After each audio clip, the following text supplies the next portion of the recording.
Kitesurfing, as with other sports, has its own specific language in order to allow us to describe things both quickly and simply. A common language makes it easier for communication between riders, instructors and pupils, and when buying equipment. In this chapter, we'll run through the kites and boards and accessories that you'll need to become familiar with as a beginner and beyond, along with the technology associated with them. We'll give you some advice on kites and boards that may be suitable for beginners. Finally, we'll introduce you to the wind window and power zone.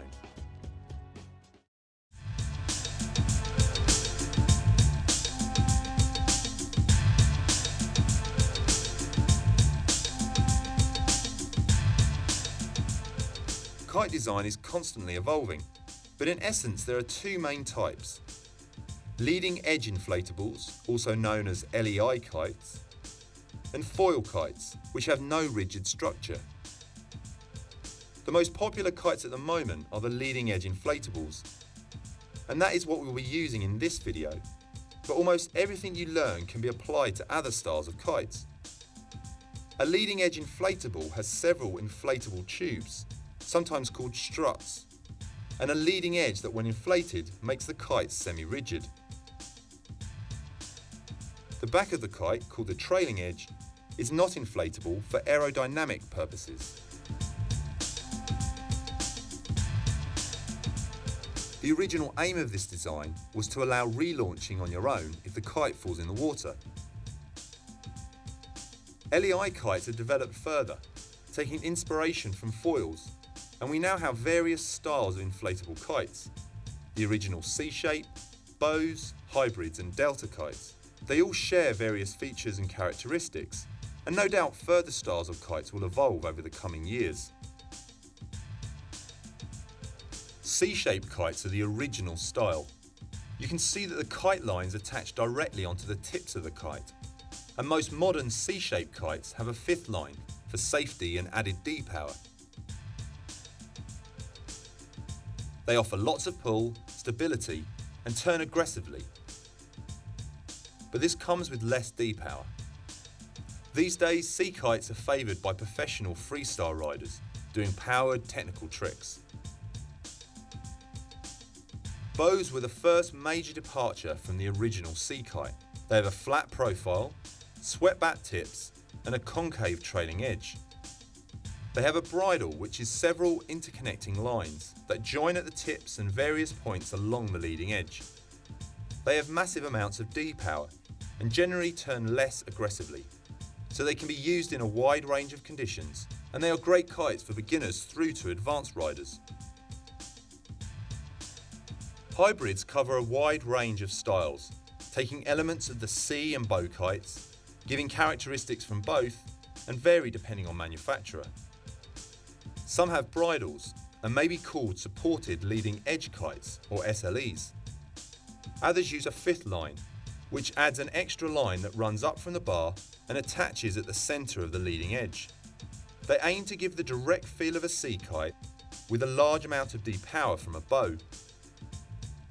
They are also good for beginners through to advanced riders.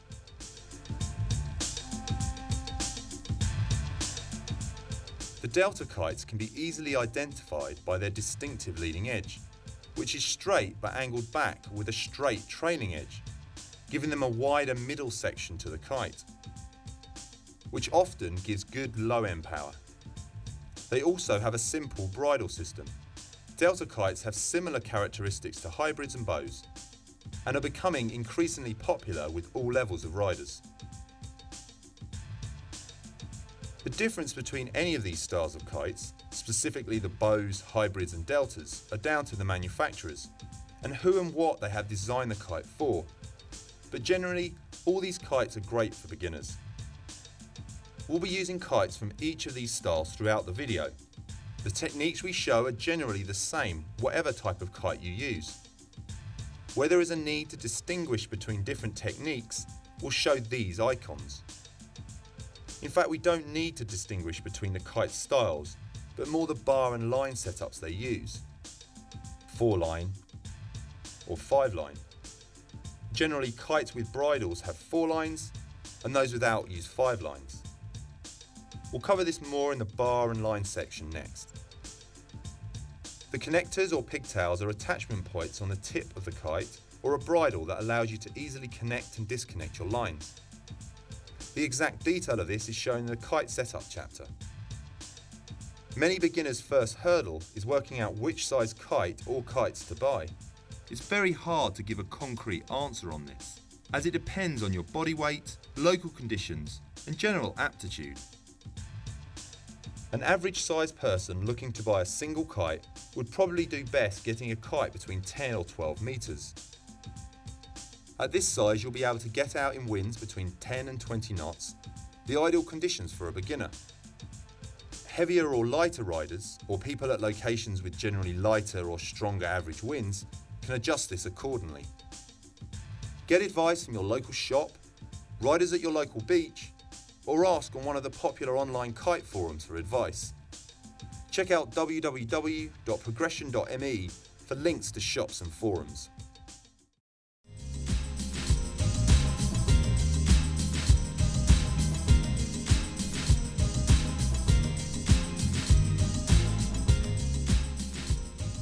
We control the kite using a single bar that is connected to the kite by lines. The front lines of the kite join together and come down to the trim strap.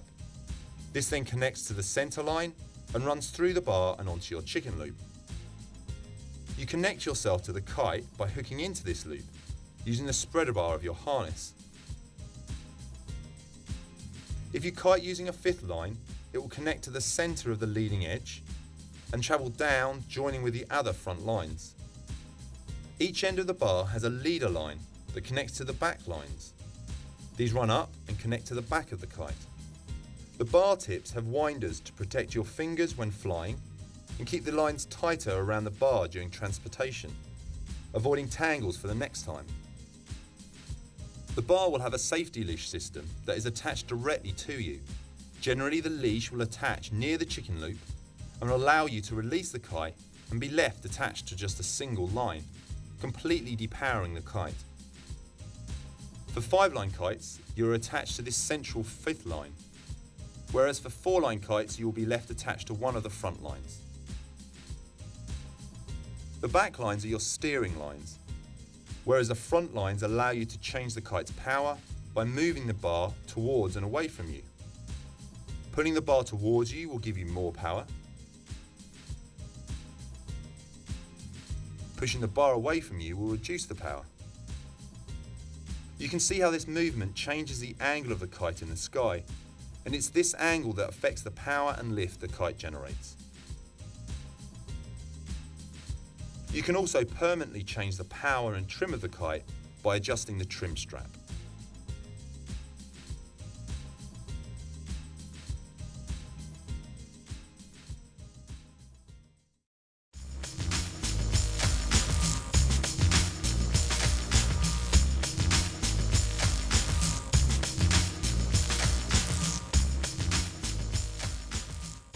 There are various types of boards and each have their advantages and disadvantages, but the most common is the twin tip, a board that is symmetrical and can be ridden in either direction.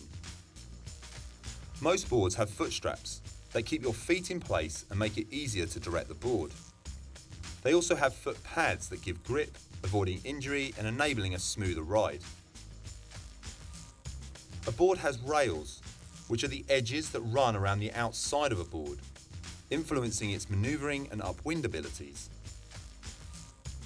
Twin tips use fins at both ends of the board, helping to keep your course and increase your ability to go upwind. The two most defining elements of a twin tip is length and width. Lengths range from 120 to 160 centimetres and widths from about 35 to 55 centimetres. As a beginner, you will find a longer, wider board will help you learn to water start and cope with your first runs. But as you start staying up on the board, edging and going upwind, you'll quickly want a slightly narrower and shorter board. An average intermediate rider would ride a board of about 135 by 40 centimetres. There are other elements of a board that affect its suitability, and once again your weight and local conditions are very important. Riding waves with kites has become very popular, and though you can have a lot of fun with the twin tipping waves, there are boards specifically designed for this. These boards are similar in design to classic surfboards. They are made of a stronger construction and range in size from 5 to 6.5 foot. Some use foot straps, others ride without straps, using skill alone to keep you and the board connected.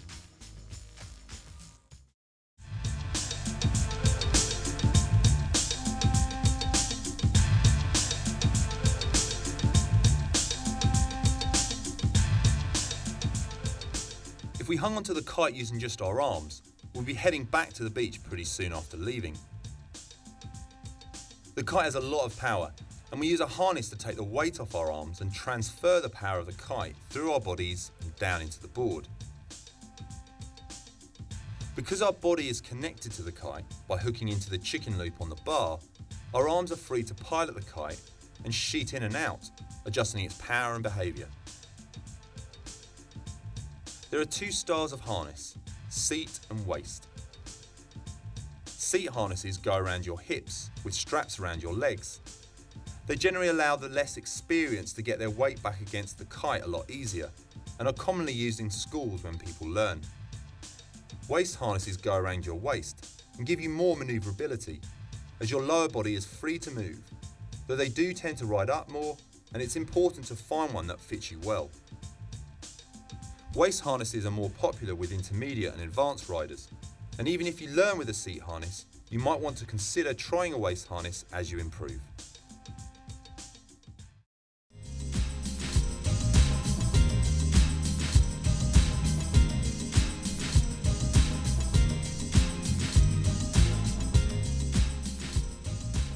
The majority of kitesurfing injuries involve head injuries.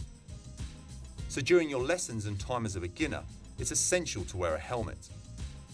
If you're attached to your board by a leash, when you fall in the water and are dragged around, the board's behaviour will be unpredictable, and it won't be long before it knocks you in the back of the head. For this reason, board leashes are not as popular, and many instructional organisations advise against them. But whether you're using a leash or not, a helmet is important, particularly in your first stages of kitesurfing, where you will take many a fall, both on and off the water, and you need to be protected so you can stay in control of your kite. You'll see that many experienced kitesurfers do not wear helmets. Once you reach this level, the choice is down to you, but bear in mind your true ability, your location, the conditions, and understand the consequences that may result from this lack of protection.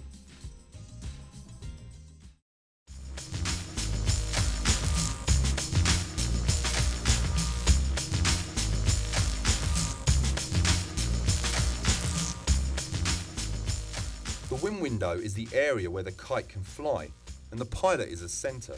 The size depends on the line length. The longer the lines, the bigger the wind window. The wind window edge is the area where the kite will fly with the least pull possible. It can be described using the clock positions from 9 o'clock, passing by 12, which is also called the zenith, through to 3 o'clock. The power zone is the downwind part in front of the pilot.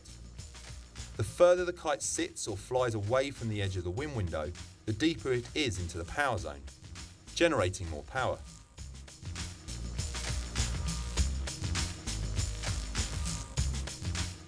When the kite is piloted from one side to the other, it gains speed and generates more pull as the distance between the starting point of the kite and the end point are bigger. Be aware that the wind window is moving with you and you are its centre. This area should be free of people and obstacles at all times.